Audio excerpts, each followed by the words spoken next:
it's Becca, and in today's video I'm going to just be talking about my Yule prep as a chronically ill person, and I'm filming this on December 20th, which hopefully this is the same day I'll be uploading it, and it is Mother's Night, the day before the winter solstice, the birth of the sun.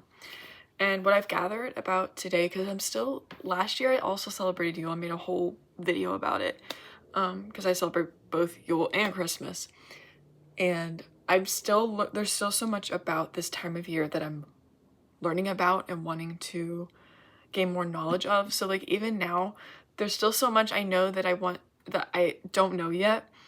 But as a baby witch, I'm still learning.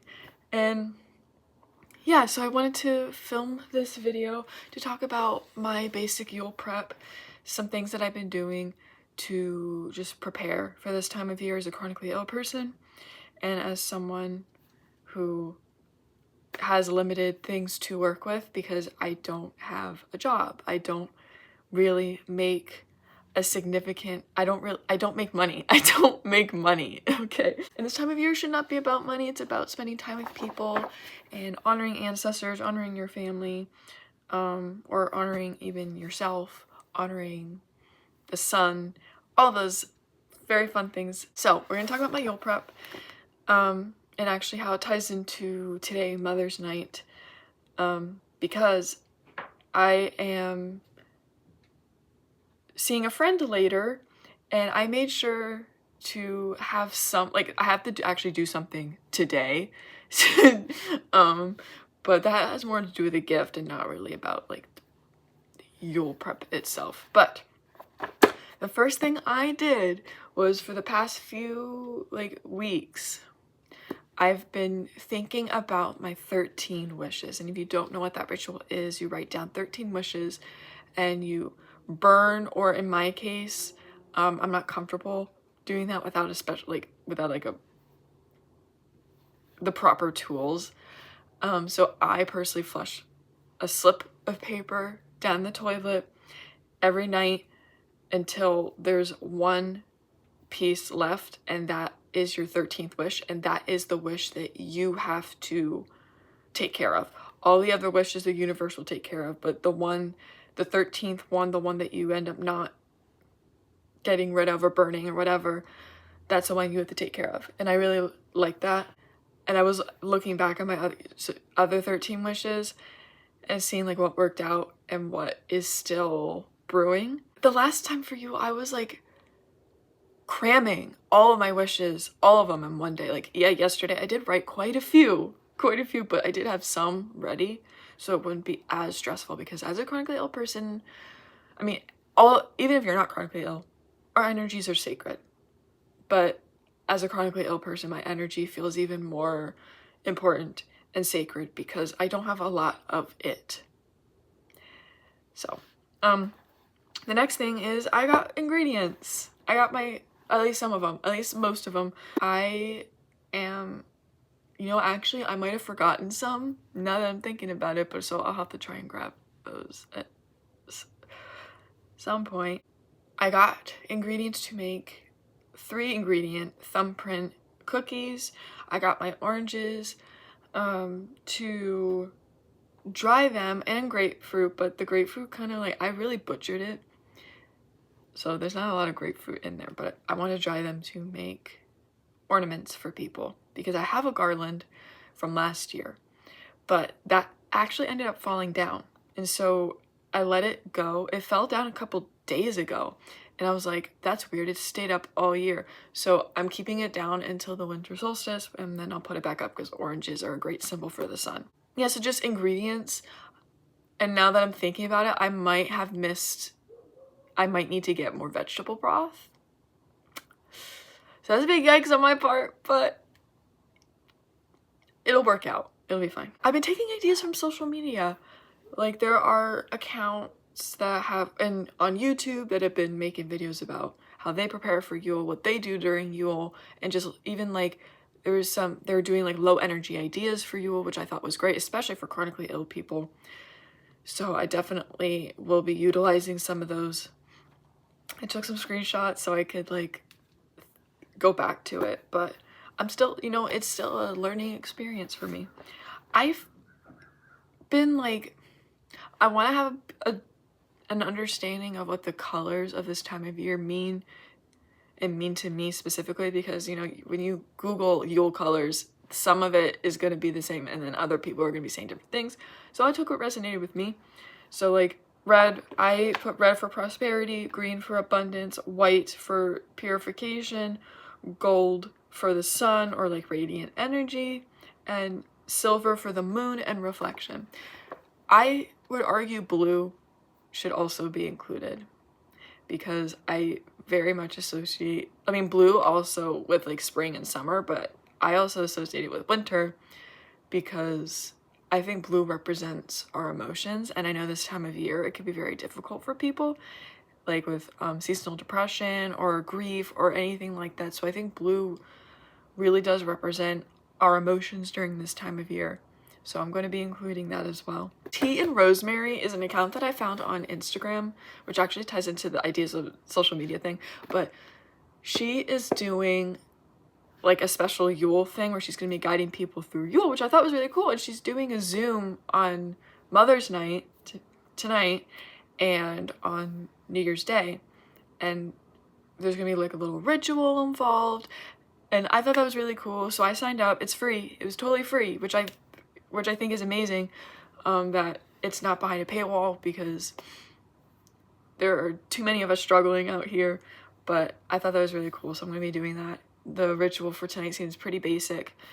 Not basic in a bad way, basic in a way that I will be able to do it without any problems. So I'm looking forward to it. So yesterday I washed my hair, and for some of you may be like, okay, why is that involved in your Yule prep video? Because I'm chronically ill, so I cannot wash my hair. I mean, you shouldn't wash, I mean, for some hair types, you shouldn't wash your hair every day anyway, but I don't wash my hair every day.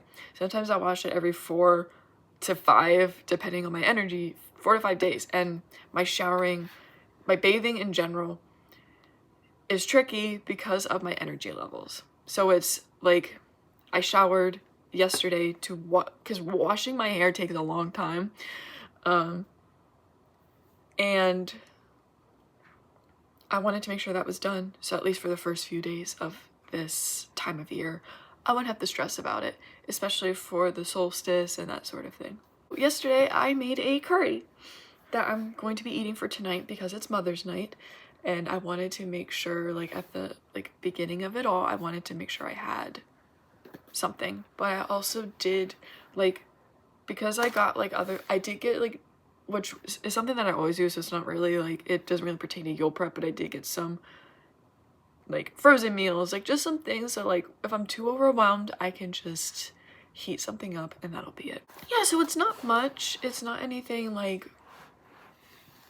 crazy, but that is some of the things that I did to mentally and physically prepare for Yule as a chronically ill person. And I am looking forward to celebrating again this year because last year was my first year.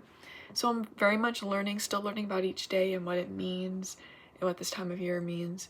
But another way that my family and I have been, trying to give back this year is there is a local LGBTQ center that is doing it needs more donations for, I want to give specific details because I'm trying to, internet safety, but it needs donations for something.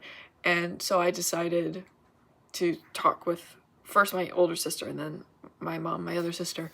And so we're trying to ask people to give in donations so then we can give a big bulk donation, not for us for gratification, look what we no, it's bringing the community, bringing our family and friends together so that we can give back to people that need it. Mutual aid is very important to me.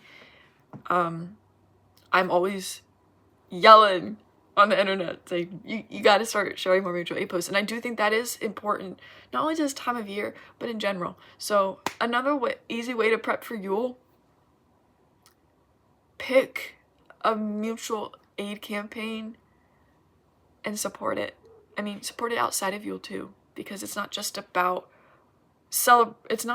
doing it during this time of year. It's about caring all the time, which is the point. But yeah, So that's how I did some prep for Yule. I also, another thing that I did before I forget, during the full moon earlier, did you hear that, Grow? Hi. During the full moon in December, I of course had to make some moon water because I want to do some, like, I could probably do two simmer pots because I still have some leftover simmer pot water from the last one that I did. So I'll probably be able to do two. So I'll probably do one tomorrow on the solstice and then one on Christmas Eve, because that's when my mom and my sisters and that's when we celebrate together. I'm not gonna get into that because I'm gonna try to vlog, but I don't have a lot of space on my phone, so we will see. I've been trying to delete things and move things around, leave some things on my iPad and some things on my phone. I'm trying, because I know I vlogged last year and I would love to do that again. I might vlog a little differently instead of showing every single thing I'm eating and like I might just like show each day how I'm celebrating, like, which is kind of what I did, but like I don't want it, I don't know. We'll see. I'm still figuring that out, but we'll see. So thank you so much for watching. I hope you enjoyed the video. And if you are also a chronically ill person celebrating Christmas and or Yule, I'm sending you lots of love this time of year.